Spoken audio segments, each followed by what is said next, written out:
السلام علیکم پیارے دوستو، میں ہوں آپ کا ہوسٹ شبیر سامٹیا اور آپ دیکھ رہے ہیں کمپلیٹ ہیلتھی ٹپس۔ آج موسم کے حوالے سے دمے کی بات کرتے ہیں کہ گرمی کا موسم ہے، اکثر و بیشتر روزانہ شام کے وقت ہلکی آندھی، گرد و غبار ہو جاتا ہے۔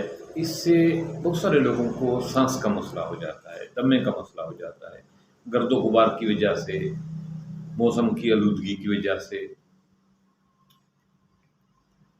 ان کو سانس میں تنگی ہو جاتی ہے، سانس لیتے ہوئے سیٹی کی آواز آنا شروع ہو جاتی ہے، چھاتی میں درد ہونے لگتا ہے، لیٹے پڑے ہوں تو سانس نہیں لے سکتے، اٹھ کے بیٹھنا پڑتا ہے، رات کو سو نہیں سکتے۔ اس کی اصل وجہ تو گرد و غبار کی وجہ سے سانس کی نالیوں میں انفیکشن ہو جاتا ہے اور بلغم گاڑھا ہو جاتا ہے، بلغم کی بھی وجہ ہوتی ہے۔ بعض اوقات نزلہ زکام پرانا ہو جائے، خرابی نزلہ زکام کی بگڑنے کی وجہ سے بھی یہ نزلہ دمے کا مسئلہ ہو جاتا ہے۔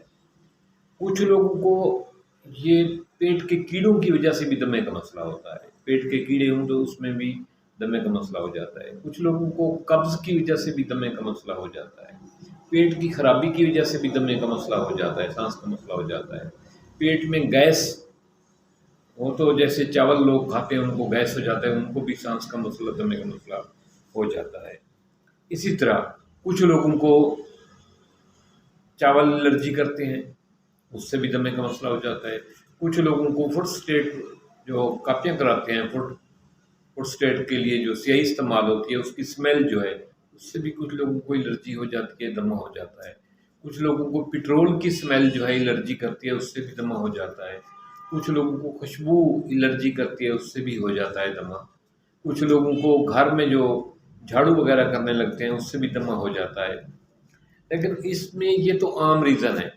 جو کچھ لوگوں کو حقہ پینے والوں کے ساتھ، حقہ کشنے والوں کے ساتھ بیٹھتے ہیں یا سگریٹ پینے والوں کے ساتھ، اسموکنگ کرنے والوں کے ساتھ بیٹھتے ہیں، اس سے بھی دمہ ہو جاتا ہے۔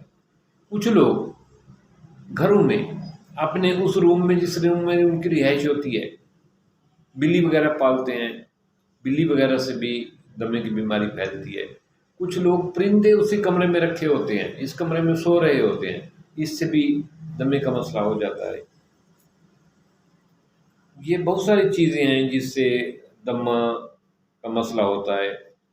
تو اس کے لیے آج میں کچھ لوگوں کو چکنائی کی وجہ سے ہو جاتا ہے، چکنائی الرجی کرتی ہے، تو آج اس حوالے سے بہترین چیز جو ہے، اگر خدا نہ خواستہ کسی کو دمے کا مسئلہ ہو رہا ہے، پہلی تو چیز یہ ہے کہ اس کو نوبلائز کرائیں، ریلیکس ملے گا، اس کے سانس کی نالیاں کھل جائیں گی۔ اگر نوبلائز گھر نہیں ہے تو ڈاکٹر کے پاس لے جائیں، اگر ڈاکٹر کے پاس بھی نوبلائز کے لیے نہیں لے جا سکتے تو پھر سفیدے کے پتے ڈالیں پانی میں، ان کو کریں بوائل، اس سفیدے کے پتوں کی بھاپ دیں، وہ بھی نوبلائز کا کام کرے گی اور سانس اس کا لینا آسان ہو جائے گا۔ اسی طرح پانی کی گرم، جس کو دمے کا دورہ پڑا ہوا ہو، پانی گرم کریں اور پلاسٹک کی جو عام ڈرنکس والی بوتلیں ہوتی ہیں پلاسٹک والی، اس پانی میں بوتل میں گرم پانی ڈالیں، گرم پانی سے پاؤں کے تلموں کی سکائی کریں، اس سے دمے کا دورہ ٹوٹ جاتا ہے۔ ایک تو یہ مسئلہ ہو گیا بہترین حل۔ دوسرا یہ ہے کہ ایک آدھا کپ پانی گرم لیں، اس میں 1 کپ شہد ملائیں اور وہ مکس کر کے دیں۔ اگر شوگر کا ایشو نہیں ہے تو وہ دیں، اس سے بھی فوری طور پہ سانس کا مسئلہ حل ہو جاتا ہے، دمے کا مسئلہ ٹھیک ہو جاتا ہے۔ اس طرح سفیدے کے پتے کا قہوہ، وہ بھی دمے کا بہترین توڑ ہے، وہ قہوہ دیں، اس سے بھی سانس لینے میں آسانی ہو جاتی ہے، وہ بھی دمے کی روک تھام کے لیے بہت کارگر ہے۔ اسی طرح منقع دراخت میں بیج نکال کے اس میں کالی مرچ ڈال کے وہ چبا کے کھائیں، اوپر پانی پی لیں، یہ بھی جو ہے دمے کا بہترین علاج ہے، اس سے بھی دمہ رک جاتا ہو۔ اسی طرح اگر منقع نہیں دستیاب تو کھجور میں کالی مرچ ڈال کے اس کو چبا کے کھائیں، اس سے بھی جو ہے نا دمے کا دورہ رک جاتا ہے۔ اگر ہم عام دیسی نسخے کی جانب آئیں تو کاکڑ سنگھی ایک دیسی جڑی بوٹی ہے، یہ پنساری سے ملتی ہے۔ اس کو لیں، اس کو پسوا کے رکھ لیں۔ پسوانے کے بعد اس کاکڑ سنگھی کو 1 سے 2 گرام منقع کے ساتھ لیں یا کھجور کے ساتھ لیں، اوپر تھوڑا سا پانی پی لینا، تو یہ فوری طور پہ ریلیف دیتی ہے دمے کے لیے۔ اسی طرح اگر یہ بھی آپ سے نہیں ہوتا تو ایک آخری نسخہ جو میں آپ کے ساتھ شیئر کرنے لگا ہوں وہ یہ ہے کہ ایلو ویرا کا پودا لیں، اس کی جیل خود نکالیں۔ 50 گرام ایلو ویرا کی جیل لو اور 20 گرام اجوائن لینی ہے آپ نے۔ ایلو ویرا کی جیل کو توے پہ ڈالیں، گرم توے پہ، اس کو تھوڑا سا مکس کریں، اس میں اجوائن تھوڑی سی ڈالیں، اجوائن اس میں مکس کریں، اس کے بعد ٹھنڈا کر کے اس کو اتار لیں۔ یہ آپ کا نسخہ تیار ہو گیا۔ آپ آدھا چمچ آپ نے لینا ہے پانی کے ساتھ، آدھا چمچ صبح شام جب بھی یہ نسخہ تیار کر کے رکھ لیں، جب بھی کبھی ضرورت ہو تو اس کو آدھا چمچ صبح شام لیں۔ انشاءاللہ تعالیٰ دمے کا یہ بہترین ٹپس ہے۔ مجھے امید ہے کہ آج کی دمے کے حوالے سے ہماری گفتگو جو ہے، بات جو ہے آپ کو پسند رہی ہوگی، اور بہت سارے لوگ ہیں، بزرگ ہیں جن کو دمے کا مسئلہ ہوتا ہے، ان کے لیے یہ بہترین ہے اور لاجواب قسم کی ہے، اور یہ آزمودہ چیزیں بتائی ہیں اور ایسی چیزیں بتائی ہیں جو گھر میں موجود ہوتی ہیں۔ ملٹھی اور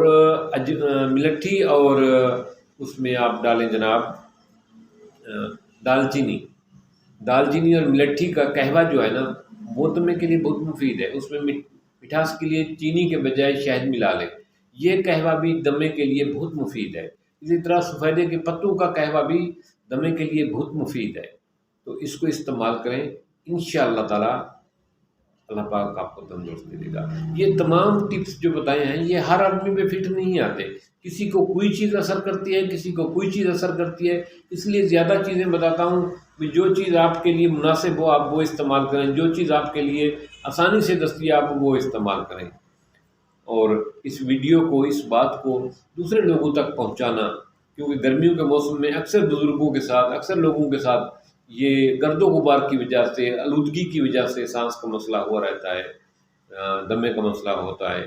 تو اس بات کو، اس ویڈیو کو زیادہ سے زیادہ دوستوں میں پہنچانا، تاکہ زیادہ سے زیادہ لوگ ہماری بات سے فائدہ اٹھا سکیں، اور ایسے لوگ جن کو اکثر بیشتر مسئلہ ہوتا ہے، کیونکہ آج کل گرمیوں کا موسم ہے، روزانہ شام کے وقت آندھی آ جاتی ہے، ہوا چلتی ہے، گرد و غبار ہوتی ہے، روزانہ یہ مسئلہ رہتا ہے، تو وہ بیچارے روزانہ تو نہیں بھاگ سکتے ڈاکٹر کے پاس، اور کون سے ڈاکٹر آج کل سستے ہیں یا کون سی ادویات سستی ہیں، لیکن یہ تو گھریلو ٹپس ہیں، آپ استعمال کر سکتے ہیں۔